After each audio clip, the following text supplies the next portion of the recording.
Coach Jones, you had Jordan Oliver just go out there and go toe-to-toe with a world champion. Break it down for us a little bit. You know, it looked like they decided they were going to wrestle about 3 full minutes. You know, the pace was slow in the beginning. I think they were, you know, giving each other permission to go slow. But then as the match went on, it sped up, right? When it comes down to the wire, they raced. And, you know, he stung him with a good double leg early, right? He really did. You got to get 2 legs on that guy. To get one, he can counter-offend well. He's so difficult to finish on, and he's a tricky opponent.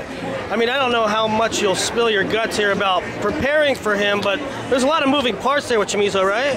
Yeah, I mean, the guy can score in a lot of different ways. If you saw the European Championships, he was 40-0 in his tournament. He didn't get scored on, and he teched everybody. And I think that, you know, Jordan scoring on a guy above his weight in several different ways, because not only was it the double leg in the beginning, but he had a takedown to turn, right? Yep. A double leg to the lace. And then he went for a gut to try to put the match out of reach, which I thought was good, but he got reversed, right? But then he almost reversed Chamizo back, and he needed to get that reversal. He needed, you know, in that game of inches, you got to take the inch. Yep. Chamizo took the inch. When he had it, Jordan did take that inch back. Did you think that it was maybe exposure? No? No, and I think, you know, that it was questionable on the takedown that Jordan gave up on Chamizo on that maybe second takedown, where Jordan kicked over, but he still never took control of both of Jordan's legs. But I think Jordan conceded the takedown at that point, and I think that's why they called it. Could have challenged, but it wouldn't have been worth it. Can you answer me this? Because I'm like fascinated with Chamizo in the fact that sometimes he's offensive and sometimes he shuts it down and plays the counter game. What do you tell your wrestler when you're going into an opponent like that? Well, you know, you still got to wrestle your style, right? You know, you got to do what you do. You need to be aware of what he's doing. But I think you can watch 8 years of Chamizo, but really it's what he's doing right now. Yeah. And if you watch the European Championships, he won with a push-out, snap-down, go-behind, and a gut-wrench right.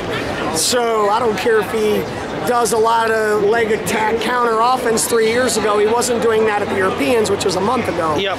And he did pretty much wrestle that same way, although he wasn't pressing the pace here like he did at the Europeans. But, you know, I think at the end, Jordan, when he was down by a point, he waited too long to sprint. I call it sprinting. When you're down by a point, you can't sprint with 15. I believe there was a minute to go. Yeah, and he waited too long. Yeah. He waited too long to hustle, right? And when he started to hustle, he almost scored a couple times. I think he just needed to start to do that earlier.